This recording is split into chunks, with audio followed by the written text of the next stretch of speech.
एक गांव में देवदास नाम के सेठ रहते थे। इनके 2 बेटे थे।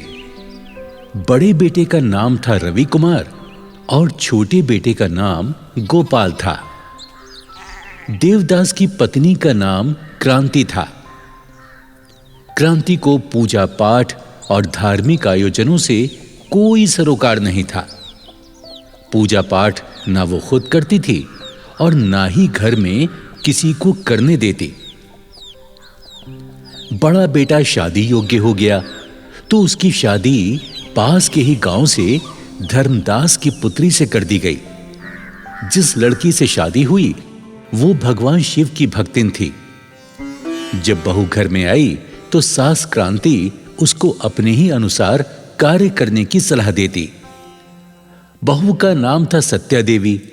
तो सत्या का नियम था कि सुबह उठकर स्नान करती और शिव जी की पूजा करके ही कोई काम शुरू करती।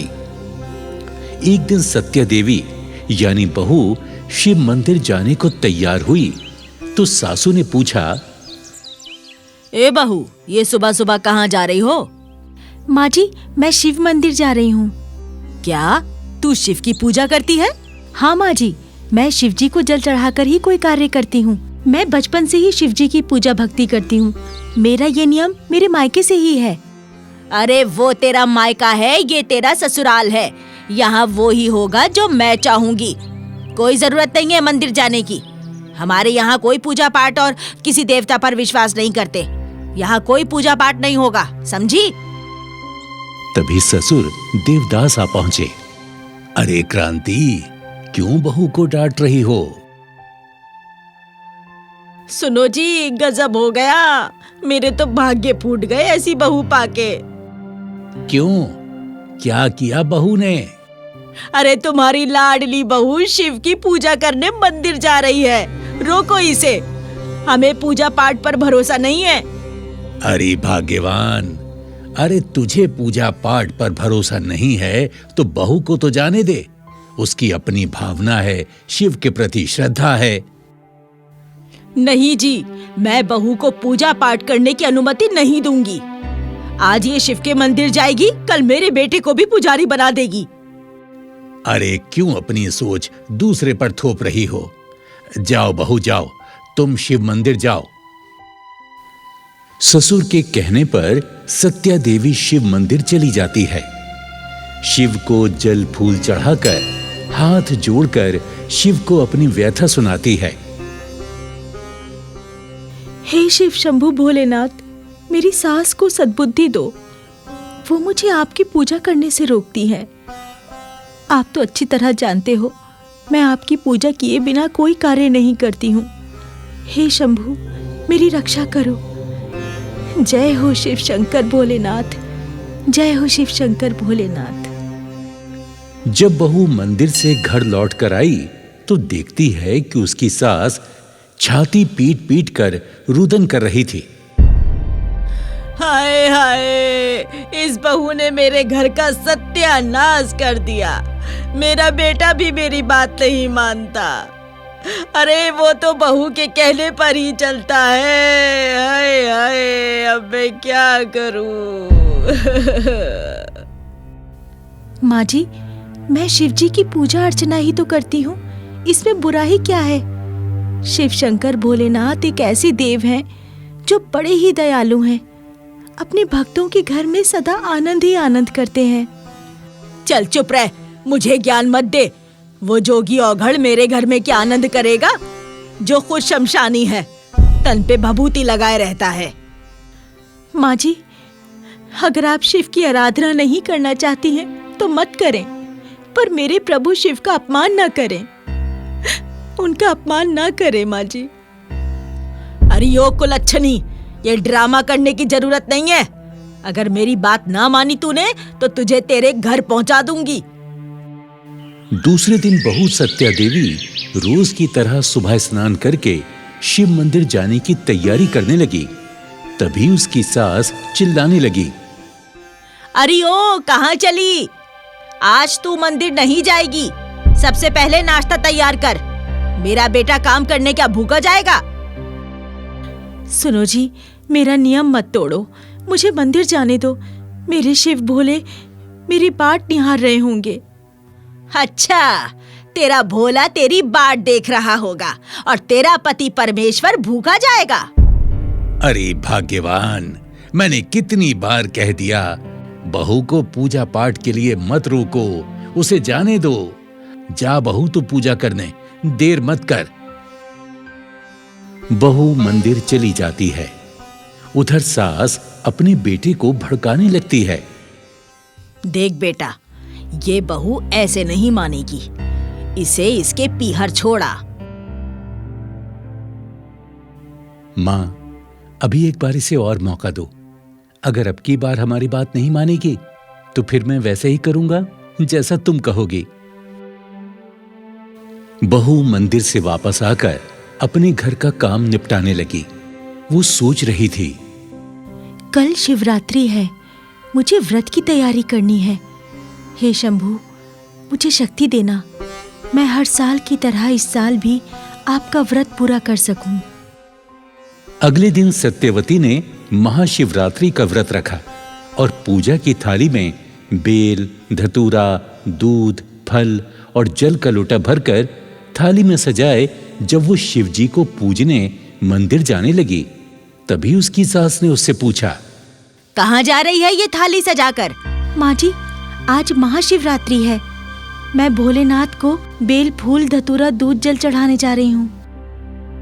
सास क्रोधित होकर बोली, खबरदार, जो उस औघड़ योगी को पूजा तूने, या तो इस घर में तू ही रहेगी या मैं। चल, थाली अंदर रख और खबरदार जो घर से बाहर पैर निकाला तो। सासू माँ, आज महाशिवरात्रि का पावन पर्व है। आज के दिन भोलेनाथ अपने भक्तों की मनोकामना पूर्ण करते हैं। मैं भी भोलेनाथ से अपने पति देव के लिए नौकरी और संतान का वर मांगूंगी। शिवजी अवश्य ही आज के दिन मनोकामना पूर्ण करेंगे। आज मुझे मंदिर जाने से ना रोकिए माँ जी। मैंने बड़ी श्रद्धा से भोलेनाथ का व्रत रखा है। अगर मैं शिवजी की पूजा नहीं कर पाई तो मैं अपने को कभी क्षमा नहीं कर पाऊंगी। सासू माँ, मैं आपके आगे हाथ जोड़ती हूँ, मुझे जाने दो। बहू की विनती का सास पर कोई असर नहीं हुआ और वो अपनी जिद पर अड़ गई। तू शिव मंदिर नहीं जाएगी, ये मेरी जिद है। चल अंदर चल। मैंने कहा ना, तू नहीं जाएगी तो नहीं जाएगी। चल चल अंदर चल। तेरी हिम्मत कैसे हुई बाहर निकलने की? आज तू नहीं जाएगी। चल, रह यहाँ पर।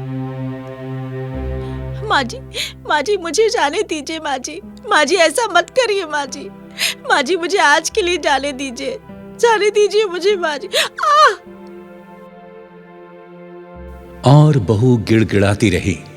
सास ने बहू को कमरे के अंदर धकेलकर बाहर से दरवाजे की कुंडी लगा दी। जैसे ही सास आंगन की ओर झुंझलाकर निकली, आंगन में पानी फैला हुआ था। सास का पांव फिसल गया और वो जोर से पछाड़ खाकर गिर पड़ी। एक जोर सी चीख के साथ सासू की सांसें थम गईं। घर के सारे लोग दौड़कर आ गए। रोना धोना शुरू हो गया। तभी बेटा रवि वहां आया और मौका देख अपनी पत्नी को दोष देने लगा। अरे मां, अरे देख, तेरी बदौलत मेरी मां मर गई। अरे तू हत्यारिन है तू। अब बोल, तू अपने भोलेनाथ से, अगर वो भगवान है तो मेरी मां को जीवित कर दे। ओ मां, मेरी अच्छी मां। अरे बहू को बाहर निकालो, किसने इसे कमरे में बंद किया? जैसे ही बहू बाहर आई तो अपनी सास को देखकर हक्का बक्का रह गई। वो दौड़ी और शिव मंदिर पहुंची और भोलेनाथ से प्रार्थना करने लगी। हे भोलेनाथ शिव शंभू, आपने ये क्या किया? आज के दिन आप सबको खुशहाली देते हो और मेरी पूजा का फल मेरे घर में शोक से भर दिया। हे महाकाल, काल को वश में करने वाले, मेरा ये दोष दूर करो। मेरी सासू को जीवन दान दे दो, वरना दुनिया का आप पर से विश्वास हट जाएगा। हे देवों के देव महादेव, मेरी विनती स्वीकार कर लो। यदि आपने मेरी सास को जीवित नहीं किया तो तेरी चौखट पर सर पटक पटक कर अपने प्राण दे दूंगी। बहू भोलेनाथ के चरणों में अपना सिर पीटने लगी। तभी भोलेनाथ ने अपनी किरणों से उसकी सांस को जीवन दान दे दिया। वहां खड़े सारे लोग चकित हो गए। सासू मां ने आंखें खोली तो तमाम लोग खड़े हुए थे। सासू ने पूछा,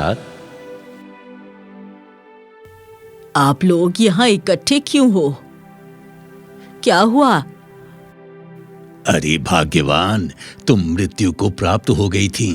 अचानक तुम्हें प्राण दान मिले हैं। ये मेरी बहू की पूजा का ही फल है। कहाँ है मेरी बहू सत्या? बहू, बहू, अरे कहाँ है मेरी बहू? तुम्हारा ये हाल देखकर लगता है वो शिव मंदिर गई हुई है। अरे उसी की आराधना का ये फल है। अरे देर क्यों कर रहे हो? चलो चलो मंदिर चलकर भगवान शिव से क्षमा याचना करते हैं। चलो चलो। सभी लोग शिव मंदिर पहुंचे।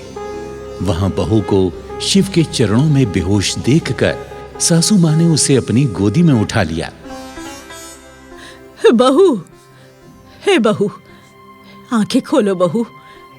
हे शिव शंभू भोलेनाथ, मेरी भूल को क्षमा करो। आज से मैं भी आपकी पूजा करूंगी। शिव की कृपा से बहू ने आंखें खोली तो स्वयं को अपनी सासू मां की गोदी में पाया। सास ने अपनी बहू से माफी मांगी। बहू, मुझे क्षमा कर दे। मैंने तेरी पूजा पे शंका की। तेरी पूजा और भोलेनाथ की कृपा से मैंने फिर से जीवन पाया है। मुझे क्षमा कर दे बहू। सत्या, मुझे क्षमा कर दो। मैंने भी तुम्हारा बहुत दिल दुखाया है, तुम्हारा अपमान किया है। मुझे क्षमा कर दो। क्षमा मांगनी है तो मेरे शिव शंभू भोलेनाथ से मांगो। प्रभु अपने भक्तों को कभी निराश नहीं करते। अब देख क्या रहे हो? बोलो, जय जय शिव शंभू भोलेनाथ, हर हर महादेव। जय शिव शंभू, जय भोलेनाथ, हर हर महादेव, हर हर महादेव। सभी खुशी खुशी अपने घर लौट आते हैं।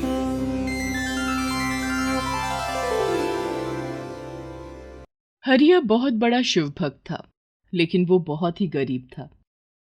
अपनी रोजी रोटी चलाने के लिए वो आसपास के इलाके सड़कों की झाड़ू लगाकर सफाई कर देता, जिससे लोग उसे थोड़े बहुत पैसे दे देते थे। साहब, सड़क पर झाड़ू लगा दिया है। ठीक है, अब पार्क की सफाई कर दो। जी साहब। साहब, मैंने पार्क की सफाई भी कर दी। ये लो 400 रुपए। हरिया के घर से थोड़ी दूर पर एक शिवालय था। हरिया वहां रोज जाता और मंदिर के आसपास झाड़ू लगाकर साफ सफाई कर देता था। बदले में मंदिर का पुजारी उसे कुछ पैसे दे देता था। इसी तरह हरिया की जिंदगी की गाड़ी चल रही थी। हरिया के घर में उसकी पत्नी मंजुला और उसका 5 साल का बेटा भोला रहते थे।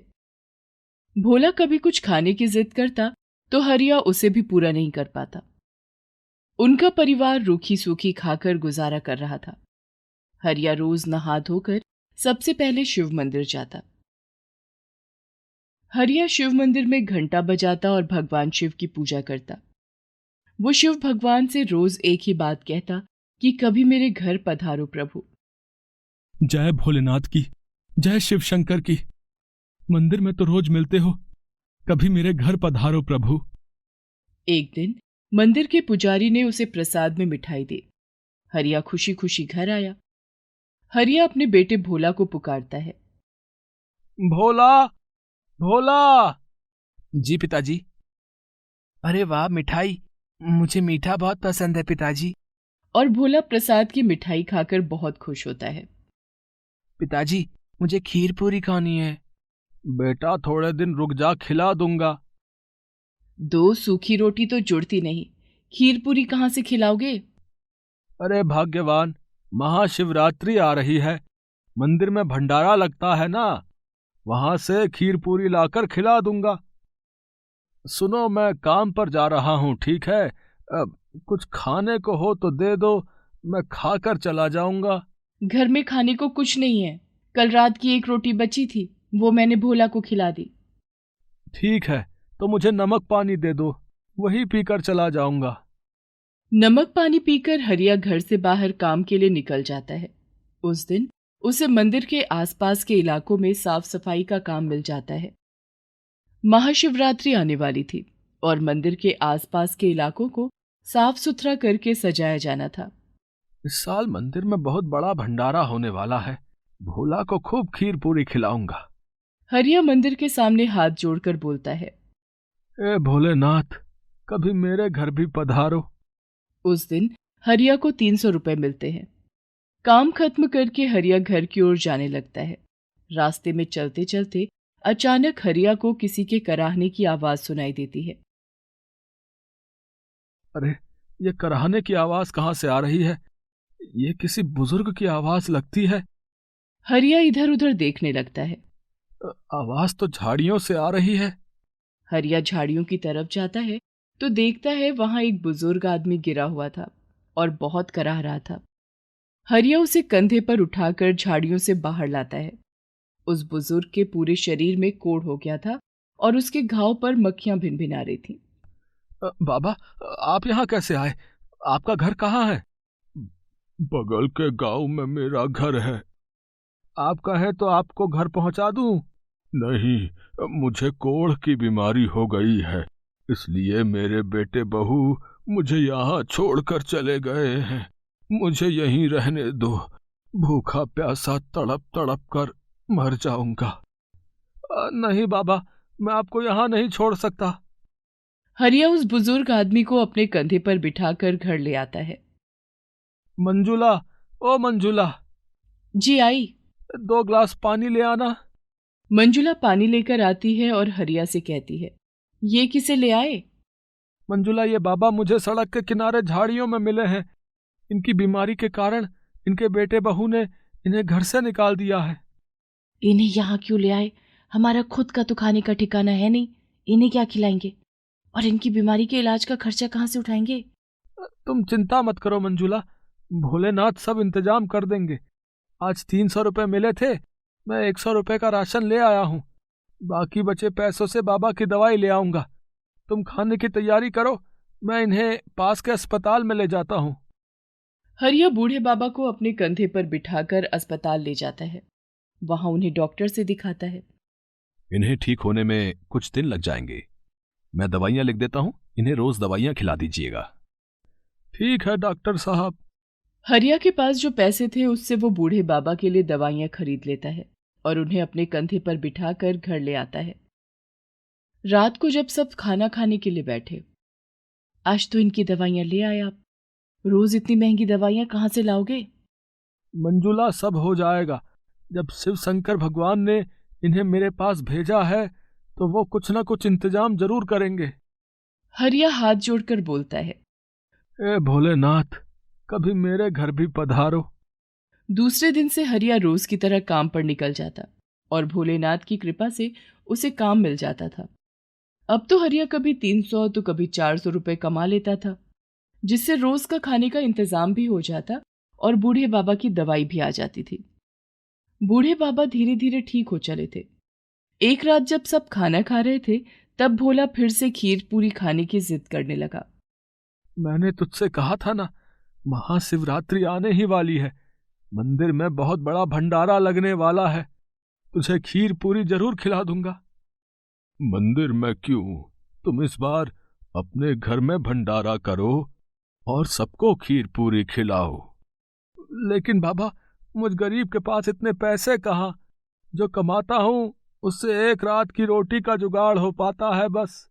2 दिन के बाद महाशिवरात्रि है, इतनी जल्दी मैं भंडारे के लिए पैसे कहाँ से लाऊंगा बताइए। इसकी चिंता तुम मत करो, तुम बस महाशिवरात्रि की पूजा और भंडारे की तैयारी करो। दूसरे दिन से हरिया के घर में महाशिवरात्रि पूजा की तैयारी होने लगती है। मंजुला पूरे घर की साफ सफाई करती है। घर में बने पूजा स्थल की साफ सफाई करके वहां मंदिर से फूल लाकर सजावट करती है। तुम बस आधा किलो चावल, आधा किलो दूध और 1 किलो आटा ले आना और आस पड़ोस में खबर कर दो, महाशिवरात्रि के दिन तुम्हारे घर भंडारा है। हरिया पूजा और भंडारे का सामान ले आता है। दूसरे दिन महाशिवरात्रि का त्योहार था। आधा किलो चावल और आधा किलो दूध से कितनी खीर बन पाएगी? आपने तो सभी पड़ोसियों को खबर कर दी है कि हमारे घर भंडारा है। इतने में तो हमारा ही पेट नहीं भरेगा, हम उन्हें क्या खिलाएंगे? बाबा जी ने कहा था, मैंने वैसा ही किया। अब आगे भोलेनाथ जाने। महाशिवरात्रि का दिन भी आ गया। हरिया का पूरा परिवार नहा धोकर भगवान शिव और माता पार्वती की पूजा में व्यस्त था। मंजुला ने आधा किलो चावल और आधा किलो दूध की खीर बनाई और 1 किलो आटे की पूरियां बनाई। घर के बाहर भंडारा खाने के लिए पड़ोसी आने लगे थे। हरिया, तुम सब लोगों को खाने के लिए बिठाओ और मंजुला, तुम भंडारे का प्रसाद परोसना शुरू करो। लेकिन बाबा, ये प्रसाद तो कुछ ही लोगों तक बंट पाएगा। तुम इसकी चिंता मत करो, ये प्रसाद कभी खत्म नहीं होगा। तुम इसे जितना बांटोगी ये उतना ही बढ़ेगा। मंजुला को बूढ़े बाबा की बातों पर विश्वास नहीं हुआ, लेकिन फिर भी उसने लोगों को खीर पूरी का प्रसाद परोसना शुरू कर दिया। हरिया और मंजुला के आश्चर्य का ठिकाना न रहा। भंडारा खाने आए सभी लोगों ने प्रसाद खा लिया, लेकिन पतीले में से ना तो खीर खत्म हुई और ना ही पूरी खत्म हुई। उस दिन भोला ने भी जमकर खीर पूरी खाई। हाँ, ये कैसा चमत्कार है? मुझे तो लगता है ये बूढ़े बाबा कोई चमत्कारी बाबा है। अरे, लोगों को खिलाने के चक्कर में हम बूढ़े बाबा को तो भूल ही गए, उन्हें तो प्रसाद खिलाया ही नहीं। हरिया और मंजुला बूढ़े बाबा को प्रसाद खिलाने के लिए घर के अंदर जाते हैं, लेकिन बूढ़े बाबा घर में नहीं थे। बाबा कहीं नजर नहीं आ रहे हैं, कहीं वो हमसे नाराज होकर चले तो नहीं गए? हमने उन्हें खाने के लिए नहीं पूछा। हमसे बहुत बड़ी गलती हो गई, जाने कहाँ गए होंगे। हरिया भगवान भोलेनाथ को याद करता है और उनसे माफी मांगता है। हे भोलेनाथ, आज महाशिवरात्रि के पावन अवसर पर हमसे बहुत बड़ी गलती हो गई। एक बुजुर्ग हमारे घर से भूखा चला गया। तभी घर में एक आवाज गूंजती है। हरिया, मैं कहीं नहीं गया, मैं तो सदा तुम्हारे पास हूं। बाबा, बाबा, आप कहाँ हैं? हरिया और मंजुला घूम घूम कर देखने लगते हैं कि शायद बाबा यहीं कहीं छिपे हैं, लेकिन तभी वो आवाज फिर से आती है। हरिया, मैं भगवान शिव हूं, जिनकी तुम रोज पूजा किया करते हो, और तुम ही तो कहते थे ना कि हे भोलेनाथ, कभी पधारो मेरे घर। तो मैं बूढ़ा कोढ़ी बनकर तुम्हारे घर आया था। तुम और तुम्हारी पत्नी ने एक बूढ़े बीमार की बहुत सेवा की। मैं तुम्हारी भक्ति से बहुत प्रसन्न हूं। मैं तुम्हें आशीर्वाद देता हूं कि तुम्हारे सारे दुख दूर हो जाएंगे, तुम्हारे दिन बदल जाएंगे और तुम बहुत धनवान हो जाओगे।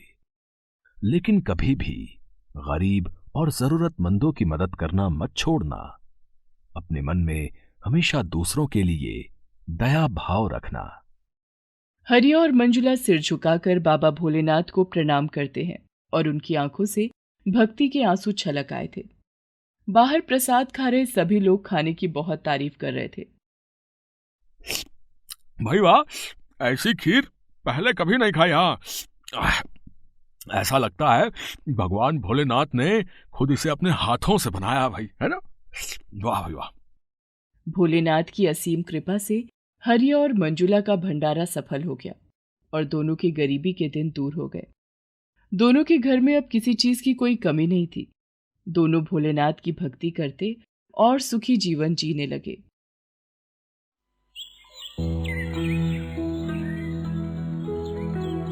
एक किसान था जिसका नाम था शिवराम। पत्नी का नाम था गंगा देवी। शिवराम के खेत बंजर पड़े थे। घर में खेती करने वाला उसके सिवा और कोई नहीं था।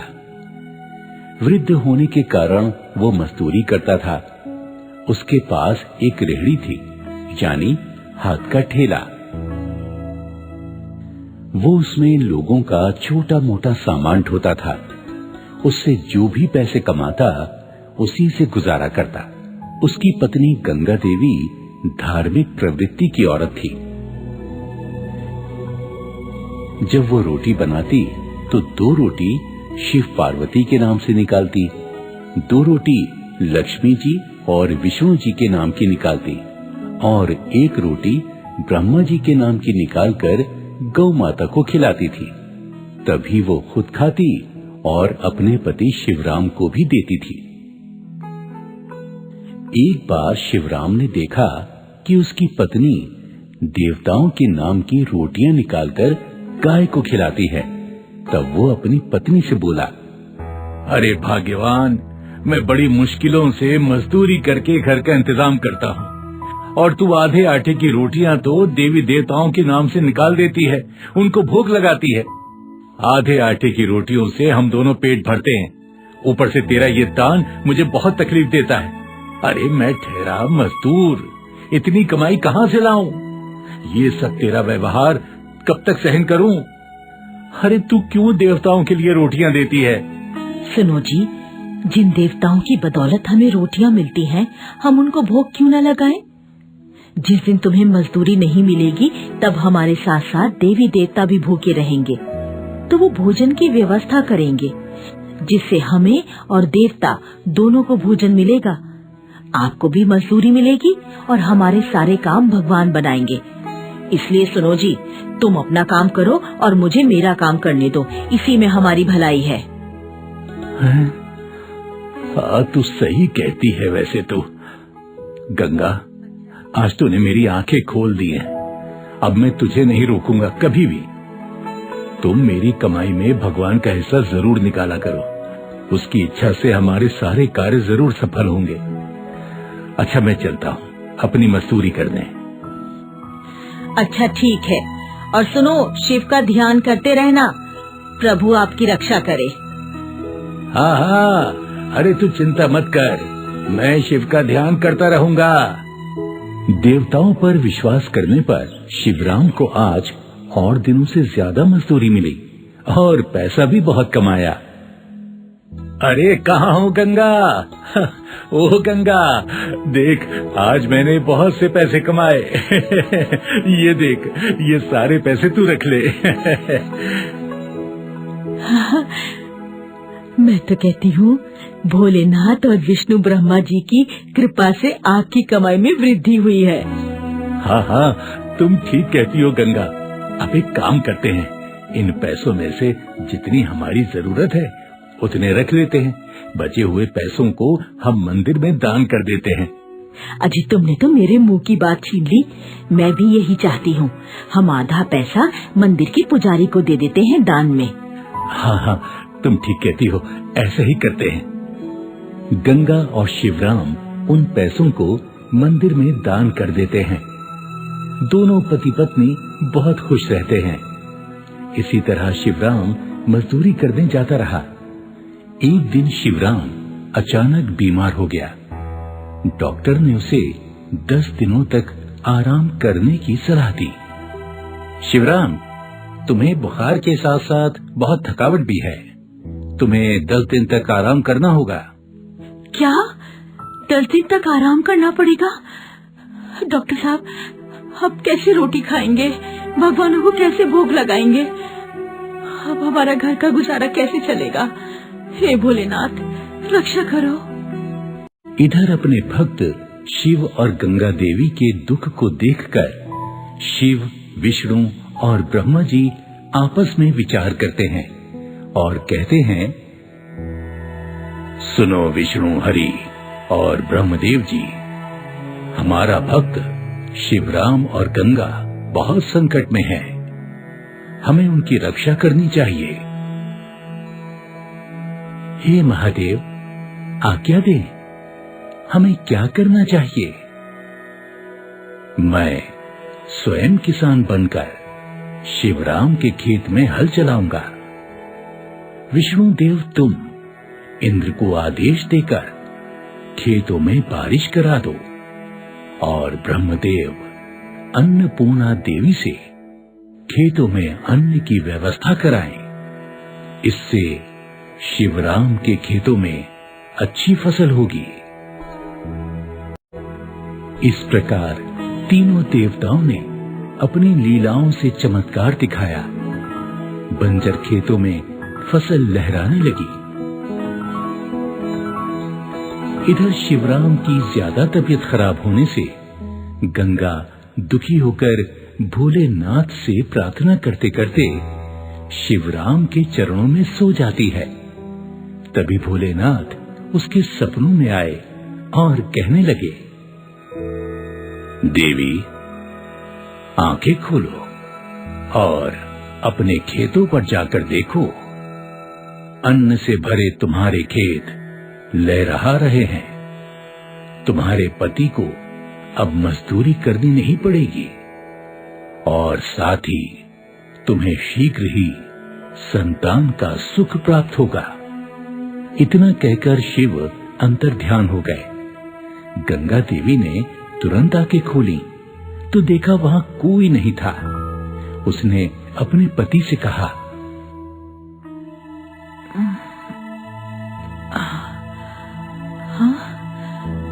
हाँ, ये मैंने क्या देखा? भोलेनाथ मेरे सपने में आए थे। सुनते हो जी, मैं जब सो गई थी तब भोलेनाथ मेरे सपने में आए थे और मुझसे कहा, तुम्हें अब मजदूरी करने की कोई जरूरत नहीं है क्योंकि तुम्हारे खेतों में फसल लहरा रही है। क्या कह रही हो भाग्यवान? सच? ऐसा सपना देखा तुमने?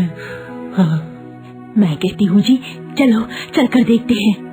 धन्य हो भोलेनाथ, धन्य हो। आपने मुझ गरीब की आखिर सुन ही ली।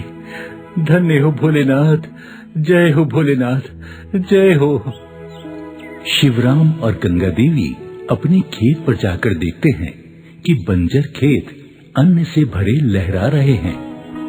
दोनों खूब खुश हो जाते हैं। शिवराम कहता है, हाँ, अरे वाह, अरे वाह, अरे भाग्यवान, ये कैसे हुआ? ये कैसे हो गया? ये कैसा चमत्कार है? देखा तुमने? ये उन्हीं देवताओं की महिमा है जिन्हें हम भोग लगाते थे। उनके नाम की रोटियां निकालते थे। तुम कहते थे देवताओं को रोटियां देने से क्या होगा? जो हमने उनके प्रति भावना रखी, भोलेनाथ ने आज वो ऋण चुका दिया है। जय भोलेनाथ, जय भोलेनाथ। हाँ, चलो हम मंदिर चलकर भगवान का आभार व्यक्त करते हैं। चलो। दोनों पति पत्नी शिव मंदिर आते हैं। शिव को शीश झुकाकर उनकी वंदना करते हैं। इधर भोलेनाथ अपना चमत्कार दिखाते हैं। मंदिर का पुजारी एक मासूम बच्चे को गोद में लिए कहता है, शिव शिव शिव शिव शिव शिव, न जाने कौन सी माँ थी जो इस बच्चे को मंदिर में छोड़ गई। अरे कोई निसंतान हो तो ये बच्चा उसे ही सौंप दो। शिवराम और गंगा देवी ने सोचा, सुनो जी, क्यों ना हम इस बच्चे को गोद ले लें? हमारे कोई संतान भी नहीं है। शायद भोलेनाथ ने ये महिमा दिखाई हो। हाँ, ठीक कहती हो। चलो पुजारी जी के पास चलते हैं। पुजारी जी, ये बच्चा हमें दे दीजिए, हमारी झोली में डाल दीजिए। हमारी संतान नहीं है, हम इस बच्चे का पालन पोषण अच्छी तरह से करेंगे। हाँ हाँ पुजारी जी। हाँ पंडित जी, ये बच्चा हमें दे दो। हमारे बुढ़ापे का कोई सहारा नहीं है। दया करो प्रभु, दया करो। हाँ हाँ, ठीक है ठीक है, जैसी भोलेनाथ की इच्छा। शायद भोलेनाथ की यही इच्छा हो। लो पुत्री, ये बच्चा मैं तुम्हें देता हूँ। हलाइए पंडित जी, कितना प्यारा बच्चा है। आपका धन्यवाद पंडित जी, आपका धन्यवाद। भोलेनाथ ने हमारी सुन ली, हमारी मनोकामना पूरी कर दी। जय भोलेनाथ, जय बाबा। पुजारी ने गंगा देवी को वो बच्चा दे दिया। गंगा देवी और शिवराम खुशी खुशी बच्चे को लेकर अपने घर आ गए। इस प्रकार दोनों पति पत्नी भोलेनाथ, विष्णु और ब्रह्मा जी के गुणगान करने लगे और सुखी से जीवन व्यतीत करने लगे। इस कहानी से हमें यही प्रेरणा मिलती है कि जो भगवान का ध्यान करते हैं उनका ध्यान भगवान स्वयं रखते हैं। शिव भक्ति मनुष्य को शक्ति देती है, दुख और संकट से मुक्ति भी प्रदान करती है। जय भोलेनाथ, जय भोले शंकर। जय भोलेनाथ, जय भोले शंकर।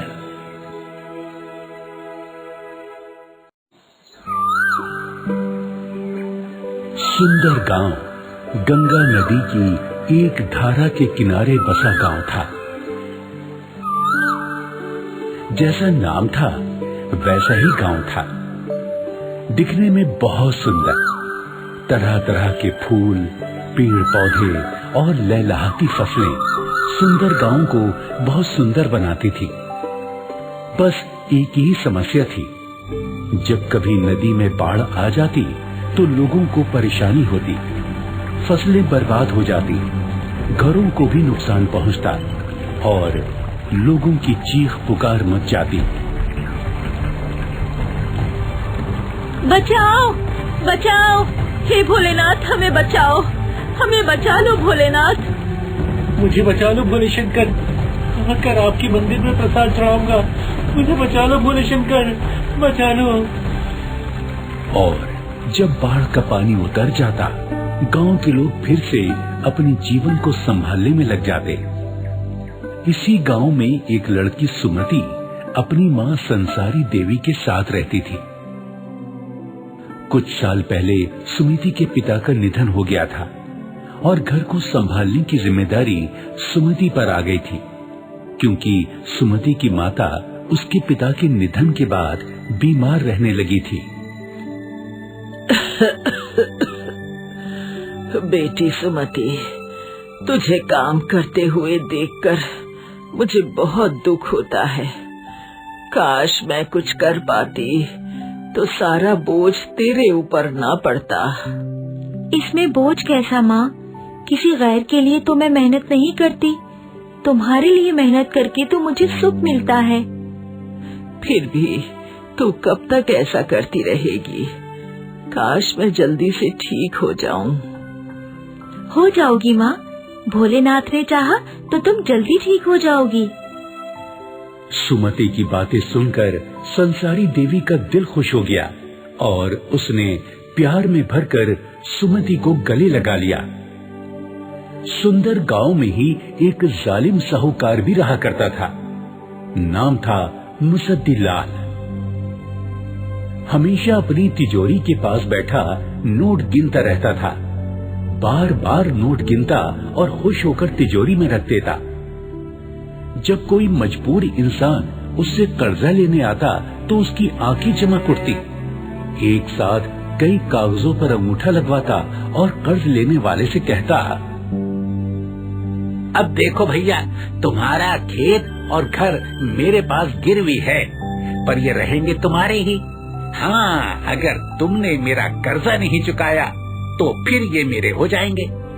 देखो भैया, मैं बुरा आदमी तो हूँ नहीं, पर ये तो धंधे का उसूल है। तुम तो समझदार हो, सब समझते हो, है कि नहीं? बेचारा मजबूर इंसान कर्जा लेकर चला जाता, पर ऊंचे ब्याज के कारण कोई विरला ही कर्ज चुका पाता था। जब कोई तय समय पर कर्ज नहीं चुका पाता तो मुसद्दीलाल उसका खेत और घर हड़प लेता और उस घर पर अपना ताला लगाकर जोर जोर से हंसता।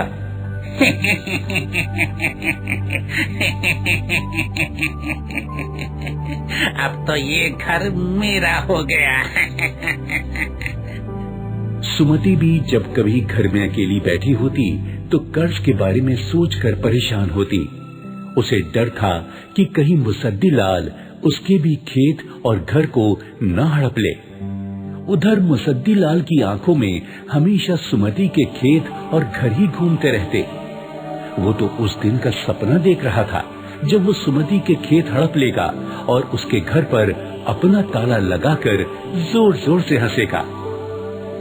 खेतों में मजदूरी करके लौट रही सुमति यही सोच रही थी कि पिता का लिया हुआ कर्ज वो कैसे चुकाएगी। पर जैसे ही वो घर के करीब पहुंची, वहां का दृश्य देखकर दहल गई। मुसद्दी लाल के आदमी घर का सारा सामान बाहर फेंक रहे थे और उसकी बीमार माँ को भी बाहर बैठा दिया था, जो घर के बाहर बैठी रो रही थी। सुमति मुसद्दी लाल के पास गई और बोली, साहूकार जी, ये क्या कह रहे हैं? और आपने मेरी बीमार माँ को बाहर क्यों निकाल दिया? वाह वाह वाह वाह वाह वाह, तुम तो ऐसे कह रही हो जैसे तुम्हें कुछ पता ही नहीं है। अरे तेरे बाप ने मुझसे जो कर्जा लिया था ना, आज तक चुकता नहीं हुआ। अब तू ही बता मैं क्या करूं हैं? देख, मैं बुरा आदमी तो नहीं हूँ, मजबूर आदमी हूँ। मजबूरी में तेरे खेत और घर पर कब्जा करना पड़ रहा है मुझे। पर साहूकार जी, मैंने तुम्हें कहा था कि मैं कर्जा उतार दूंगी। कर्जा उतार दूंगी? अरे तू कहाँ से उतारेगी कर्जा है? तेरे खेत में तो खेती होती नहीं, तू खुद दूसरों के खेतों में मजदूरी करती है? अच्छा, बस 1 हफ्ते का समय और दे दीजिए, उसके बाद जो जी में आए करना। है? अच्छा, 1 हफ्ते का समय दिए देता हूँ, पर 1 हफ्ते के बाद मतलब 1 हफ्ता 1 हफ्ता। अरे चलो भाई चलो, 1 हफ्ते के बाद आएंगे, चलो चलो। सुमति अपनी माँ को लेकर घर के अंदर चली गई। अपनी माँ को शांत किया और सोचने लगी कि वो कर्ज कैसे उतारेगी। तभी उसे अपने पिता दयानंद की बात याद आई। बेटी, नदी के पार उस तट पर भगवान शंकर का प्राचीन मंदिर है, बहुत चमत्कारी है। जो भी वहां जाता है उसकी मुराद पूरी हो जाती है, और उस मंदिर का प्रसाद इतना चमत्कारी है कि जो वहां जाता है उसकी मुराद पूरी हो जाती है।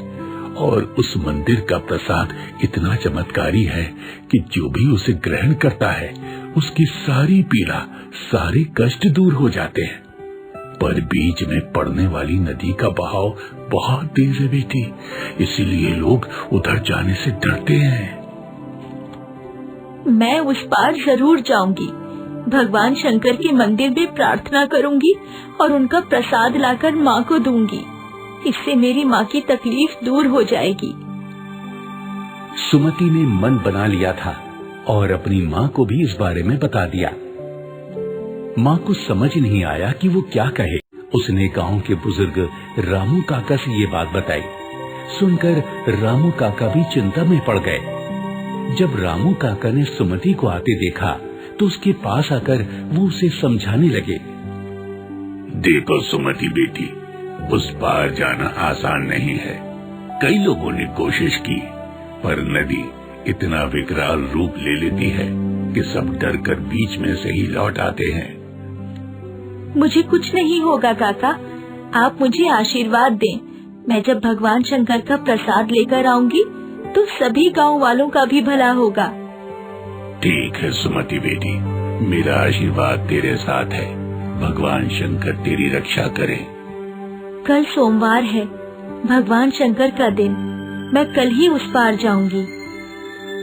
अगले दिन सोमवार को सुमति नदी पार करने के लिए घर से निकली। तभी पड़ोस की मीरा चाची वहां आ गई और बोली, अरे बेटी सुमति, मेरे पति पिछले काफी समय से बीमार चल रहे हैं।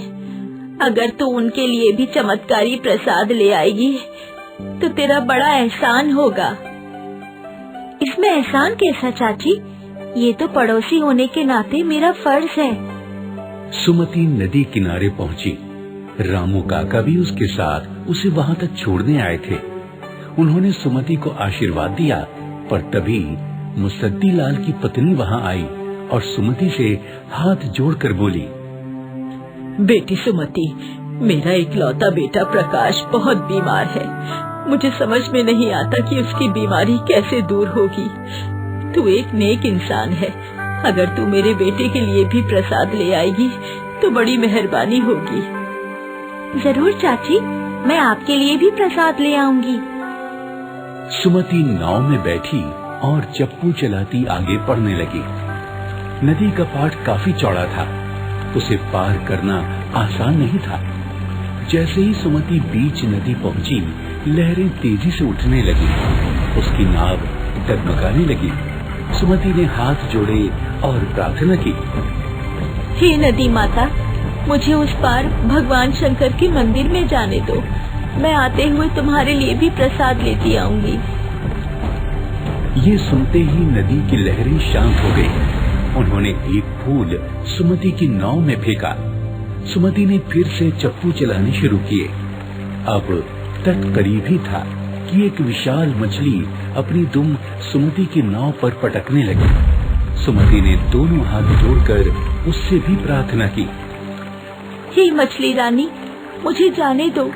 वापसी पर मैं तुम्हारे लिए भी प्रसाद लाऊंगी। ये सुनते ही मछली दूर चली गई। तट पर पहुंचकर सुमति नाव से उतरी और शिव मंदिर की ओर बढ़ने लगी। तभी उसका रास्ता रोकने के लिए नाग देवता सामने आ गए। सुमति ने उन्हें सिर नवाया और हाथ जोड़कर कहा, हे नाग देवता, मैं तो आपके भगवान शंकर के दर्शन के लिए ही जा रही हूँ। मुझे रास्ता दो। आते हुए मैं तुम्हारे लिए भी प्रसाद लेती आऊंगी। ये सुनकर नाग देवता ने भी सुमति को रास्ता दे दिया। आखिरकार सुमति भगवान शंकर के मंदिर पहुंच गई। वहां पहुंचकर सुमति ने शिवलिंग पर जल और बेलपत्र चढ़ाए और प्रार्थना करने लगी, हे भोलेनाथ, मैं बहुत आस लेकर आपके पास आई हूँ। मुझे अपना आशीर्वाद दो और मेरी माँ के साथ साथ गांव के और भी जो लोग कष्ट में हैं, उनका भी कष्ट दूर कर दो। ये कहकर सुमति ने आंखें बंद कर ली और मन ही मन प्रार्थना करने लगी। तभी मंदिर की घंटियों के जोर जोर से बजने पर सुमति ने आंखें खोली। देखा सामने साक्षात भगवान शंकर और पार्वती खड़े थे। तुम बहुत नेक बच्ची हो।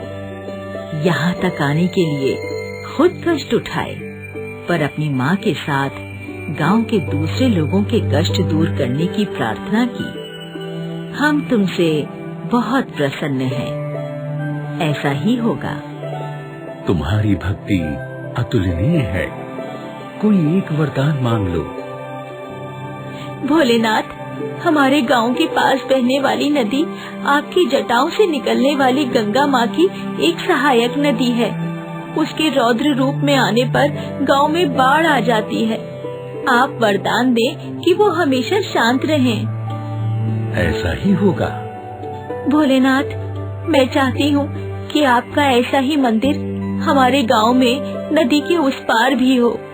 तुम यहाँ पड़े इन पवित्र पत्थरों में से एक पत्थर वहाँ ले जाओ और उसे वहाँ रखकर मंदिर बनाओ। वहाँ पूजा करने वाले को भी वही फल मिलेगा जो यहाँ पूजा करने वालों को मिलता है। ये लो प्रसाद, उन सभी को दे देना जिन्हें तुमने प्रसाद देने का वादा किया है। जरूर माता, आपका बहुत बहुत धन्यवाद। शंकर और पार्वती अंतर्ध्यान हो गए। सुमति ने वापसी की राह पकड़ी। सबसे पहले रास्ते में नाग देवता मिले तो उन्हें प्रसाद दिया और नमस्कार किया। फिर नाव में बैठने के बाद मछली रानी सामने आई तो उसके हिस्से का प्रसाद उसे दिया। नदी पार कर उतरने से पहले सुमति ने नदी की लहरों के लिए भी प्रसाद डाल दिया। गांव पहुंचकर सुमति ने साहूकार की पत्नी को भी प्रसाद दिया। जुग जुग जियो बिटिया, जुग जुग जियो। बेटी सुमति, तुमने मेरे घर के चिराग को बचा लिया। मैं तेरा सारा कर्जा माफ करता हूँ। सुमति ने घर पहुंचकर पड़ोस की नीरा चाची को भी प्रसाद दिया और फिर घर पहुंचकर अपनी माँ को भी प्रसाद दिया। चमत्कारी प्रसाद खाकर सुमति की माँ संसारी देवी भी ठीक हो गई और सुमति के साथ अपने खेतों पर खेती करने लगी। जैसा कि भगवान शंकर ने आदेश दिया था, उनके मंदिर के पवित्र पत्थर को रखकर गांव वालों ने भगवान शंकर का शिवालय बनाया और भगवान शंकर की मूर्ति की प्राण प्रतिष्ठा के दिन सारे गांव वालों ने मिलकर उत्सव मनाया।